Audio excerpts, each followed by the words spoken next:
Lord. హల్లెలూయా.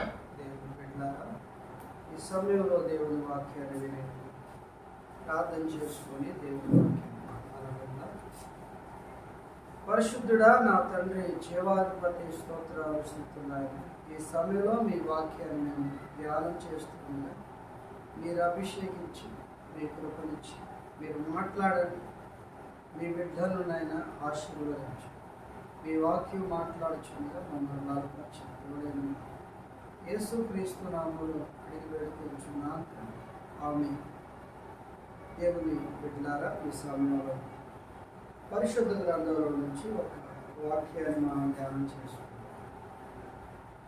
మొదటి సామ్యూయేలు పుస్తకము 2వ అధ్యాయము 26వ వచనం చూద్దాం. సామ్యూయేలు మొదటి పుస్తకము 2వ అధ్యాయము 26వ వచనాన్ని ఒకసారి చూద్దాం. బాలుడగు సమూయేలు ఇంకను ఎదుగుచు యెహోవా దయందును మనుషుల దయందును వర్ధిల్లుచుండెను. స్తోత్రం. దేవుని బిడ్డలారా, ఈ వాక్యాన్ని మనం గమనించాలి. సమూయేలు దేవుని మందిరములో పెరుగుచు ఉన్న వ్యక్తి. ఈ సమూయేలు ఎంతో భక్తిగా, ప్రార్థనాపరుడుగా, దేవుని పరిచర్యలో నమ్మకస్తుడిగా ఉండేవాడు. ఈ సమూయేలు మనం గమనించినట్లయితే దేవుని బిడ్డలారా, ఏలీ కుమారులు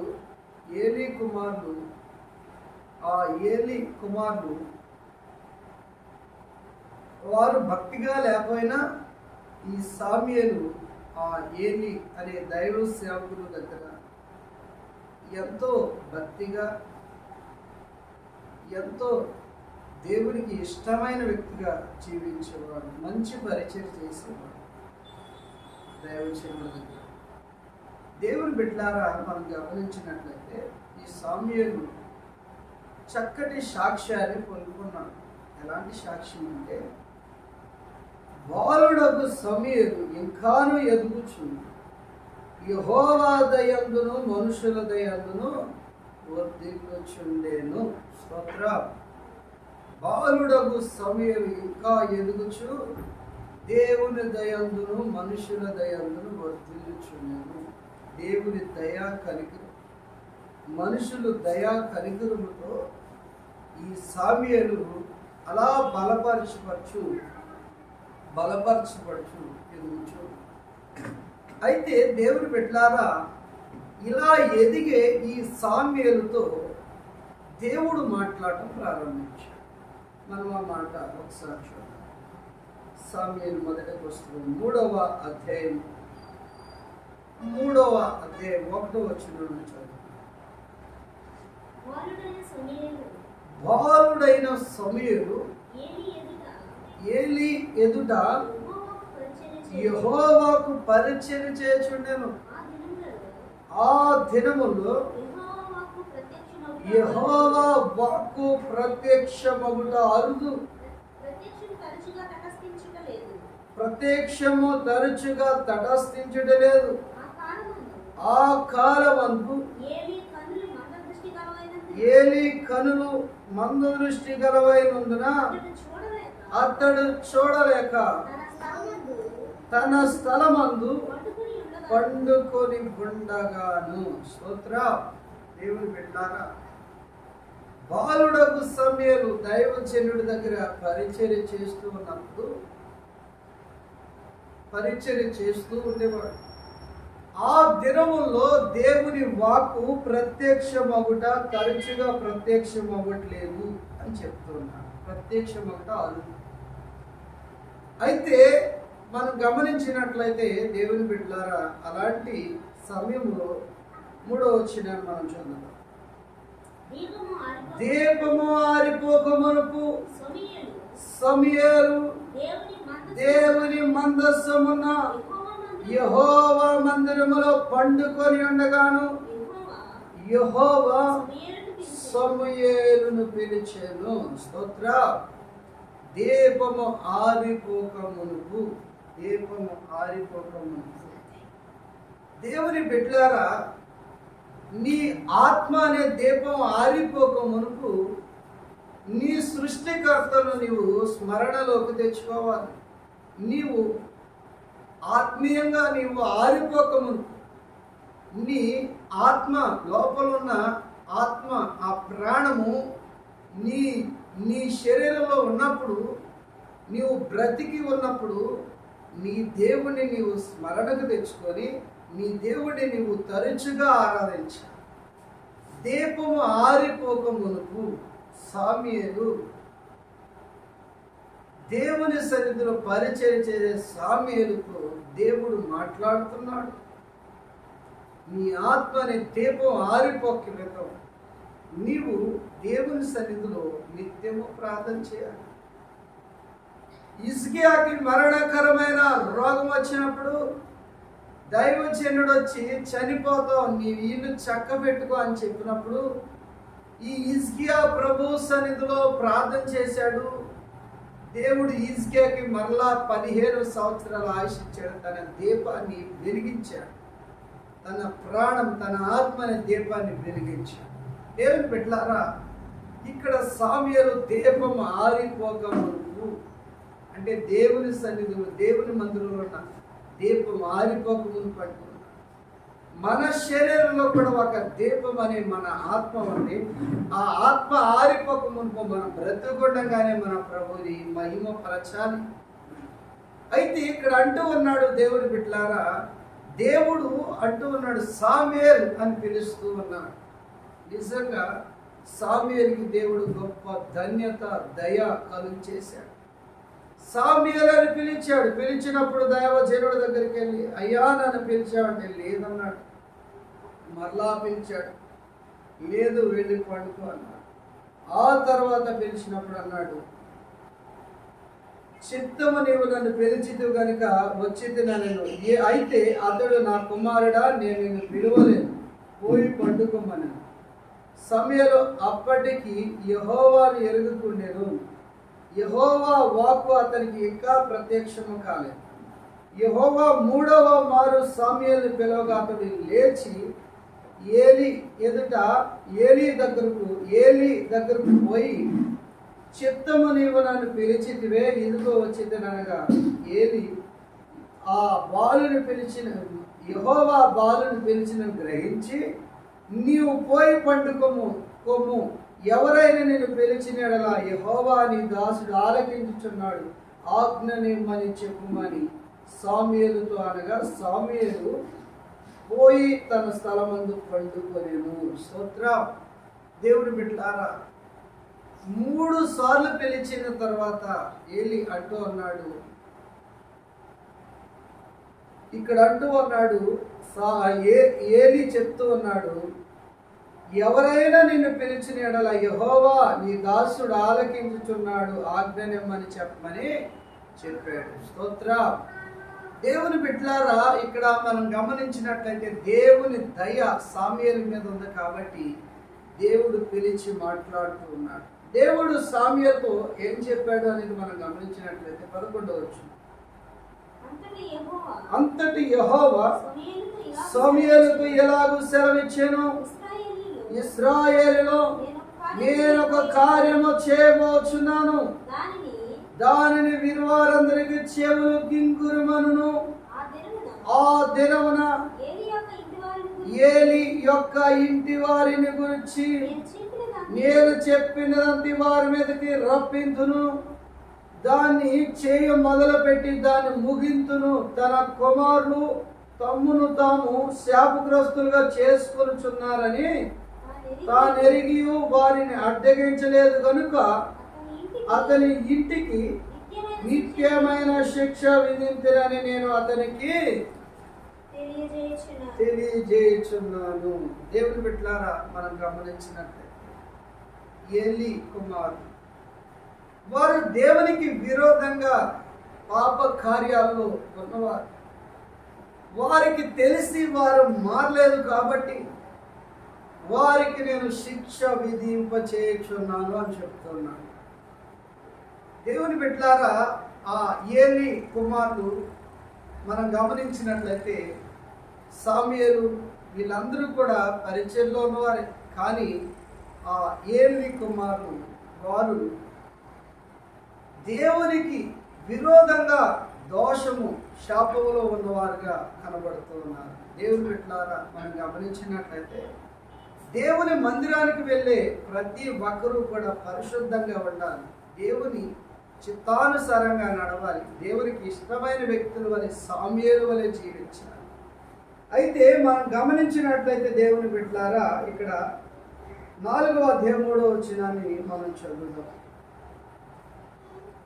కాబట్టి జనులు పాడగలను తిరిగాక ఇశ్రాయేలీయుల పెద్దలు యెహోవా నేడు మన ఫిలిష్తీయుల మీద ఎందుకు ఓడించెను? షిలోహులో మన యెహోవా నిబంధన మందసమును మనం తీసుకుని మన మధ్య నుంచుకుందుము రండి. అది మన మధ్య నుండి ఉండిన ఎడల అది మన శత్రువుల చేతుల నుండి మనల్ని రక్షించినది. కాబట్టి జనులు షిలోహులో కొందరిని పంపి అక్కడ నుండి కెరూబుల మధ్య ఆసీనుడై సైన్యములకు అధిపత్యకు యెహోవా నిబంధన మందసము తెప్పించిరి.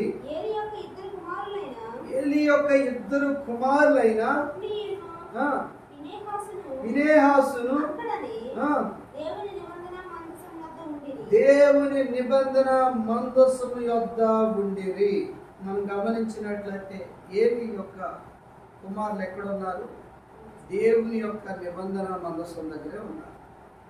అయితే వీళ్ళు ఎవరు అంటే, వాళ్ళు దేవునికి విరోధంగా, దేవునికి విరోధమైన కార్యాలు చేసిన వారు ఈ ఏలీ యొక్క కుమారులు.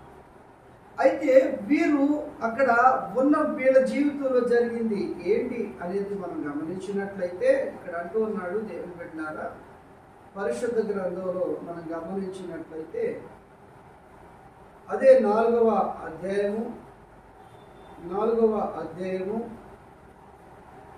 13వ వచనాన్ని ఒకసారి చూద్దాం.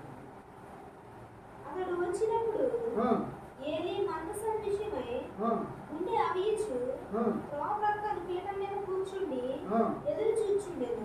ఆ మనుషుడు పట్టణంలోనికి వర్తమానం తేగా 11వ వచనం, మరియు దేవుని మందసము పట్టబడెను, అది కాకను ఓప్ని ఫీనెహాసులను ఏలీ యొక్క ఇద్దరు కుమారులు హతులైరి.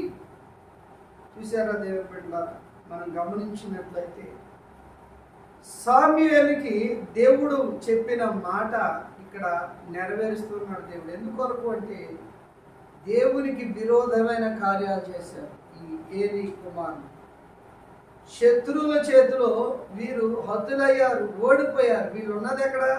నిబంధన మందసం దగ్గరే ఉన్నారు.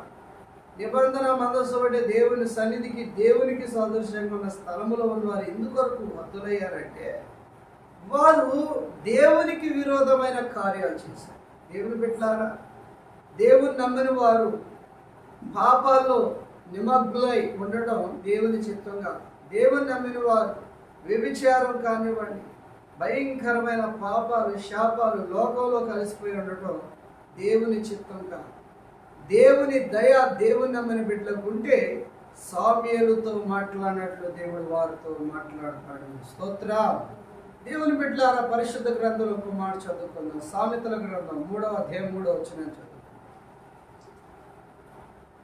సామెతల గ్రంథం 3వ అధ్యాయం 3వ వచనం చదువు.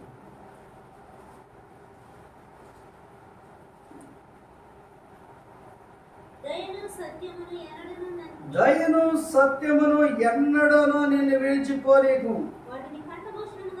వాటిని కంఠభూషణముగా ధరించుకొనుము. దేవుని బిడ్డలారా, నీకు దేవుడిచ్చిన దయ, ఆయన సత్యాన్ని ఎన్నడూ కూడా విడిచిపెట్టి పోవద్దు అని చెప్తుంది. వాటిని కంఠభూషణముగా ధరించుకో. దేవుని దయ నీ మీద ఉండాలి, దేవుని కృప నీ మీద ఉండాలి, కనికరం నీ మీద ఉంటే నా దేవుడు నీ జీవితంలో గొప్ప కార్యాలు చేస్తాడు. సామ్యూయేలు దేవుని దయ కలిగి ఉన్నాడు కాబట్టి సామ్యూయేలు పెద్దవాడైనప్పుడు తాను మాట్లాడిన ప్రతి మాట దేవుడు నెరవేర్చేవాడు. అతడు ఆశీర్వదించిన వారిని దేవుడు ఆశీర్వదించేవాడు. సామ్యూయేలు దానం మొదలుకొని బేర్షెబా వరకు గొప్ప ప్రవక్తగా మార్చబడ్డాడు అని బైబిల్ వాక్యం తెలియజేస్తుంది.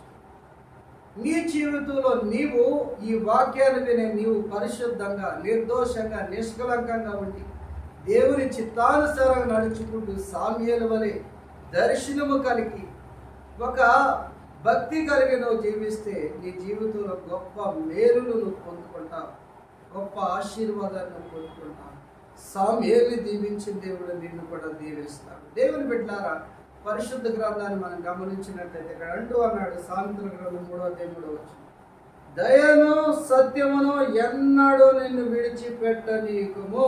ఇక్కడ అంటూ ఉన్నాడు ఫస్ట్ వచనం, నా కుమారుడా నా ఉపదేశం వరకు నా ఆజ్ఞను హృదయపూర్వకంగా గైకొనుము,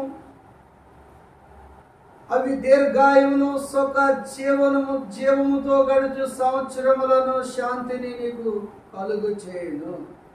దేవుని మాట విను. నీకుంటే నీ జీవితంలో నీవు దీర్ఘాయుష్యవంతుడిగా మార్చబడతావు. సుఖ జీవముతో గడుచు సంవత్సరాలను శాంతిని దేవుడిని కలుగు చేయను. అలాగూ నేను ఉండి దీవించబడాలి, ఆశీర్వదించబడాలి. దేవుని ఆ ప్రేమ కనికరాన్ని పొందుకుంటూ ఆత్మీయ జీవితం ఎదుర్కొంటూ మీరు బలపరచబడాలి. దేవుని బిడ్డలారా, పరిశుద్ధ గ్రంథంలో చివరికి ఒక మాట చదువుకుంది. ఎస్తేరు పుస్తకం 2వ అధ్యాయం 15-16 చదువుకుంది. ఎస్తేరు పుస్తకము 2వ అధ్యాయం 15-16 చదువుకుంది. ముర్దుకై తన కుమార్తెగా స్వీకరించుకొనిన తన పినతండ్రి అయిన అబీగైలు కుమార్తెను ఎస్తేరు రాజు వద్దకు ఎస్తేరు వెళ్ళుటకు వంతు వచ్చినప్పుడు హేగే నిర్ణయించిన అలంకారము గాక ఆమె మరి ఏమీ కోరలేదు. ఎస్తేరును చూసిన వారందరికీ ఆమె యందు దయ పుట్టెను. దేవుని బిడ్డలారా, ముర్దుకై ఎస్తేరుకి చిన్నాన. రాజుగారికి వివాహం చేసుకోవడానికి భారీగా వండటానికి చాలా మంది యవనస్తులను అక్కడికి తీసుకురావడం జరిగింది హేగే దగ్గర. ఈ హేగే అనే వ్యక్తి అలంకరించాడు ప్రతి ఒక్కరిని కూడా. అలాగే ఎస్తేరును కూడా చక్కగా రాజుగారికి భార్య ఎవరిని ఇష్టపడతారని చెప్పి చూశారు. చూసినప్పుడు మనం గమనించినట్లయితే ఈ ఎస్తేరును గురించి రాయబడిన మాట ఏంటంటే, ఎస్తేరు అక్కడ ఉన్న వారికి దయ కలిగించుకునే వ్యక్తి, దయ కలిగి ఉన్న వ్యక్తిగా కనపడుతుంది. దయ, దేవుని దయ, మనుషుల దయ ఎస్తేరు మీద ఉండడం జరిగింది. అక్కడ రాజు దగ్గరికి వెళ్ళినప్పుడు రాజుగారు ఎస్తేరును చూసినప్పుడు దయ కలిగి ఆవిడి ఆ రాజుగారికి వివాహం చేసుకోవడానికి తగిన వ్యక్తి అని రాజుగారు వివాహం చేసుకోవడం జరిగింది.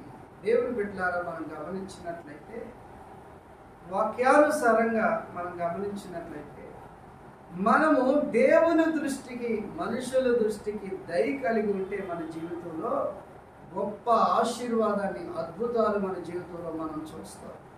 అంటే ఈ వాక్యాన్ని మనం గమనించినట్లయితే, మన ప్రభువైన యేసు క్రీస్తు మధ్యాకాశంలో వరుడుగా వచ్చినప్పుడు సంఘము వధువు వలె పరలోకానికి ఆత్మ సంబంధమైన వాక్యానుసారంగా, ఆత్మ సంబంధంగా మనం గమనించినట్లయితే, మన ప్రభువైన యేసు క్రీస్తు పెండ్లి కుమారుడు వలె మధ్యాకాశంలోకి వచ్చినప్పుడు, అలాగే అక్కడ మనం గమనించినట్లయితే దేవుని బిడ్డలారా, సంఘము మధ్యాకాశంలోకి ఎత్తబడినప్పుడు అక్కడ 7 సంవత్సరాల విందు జరుగుతుంది.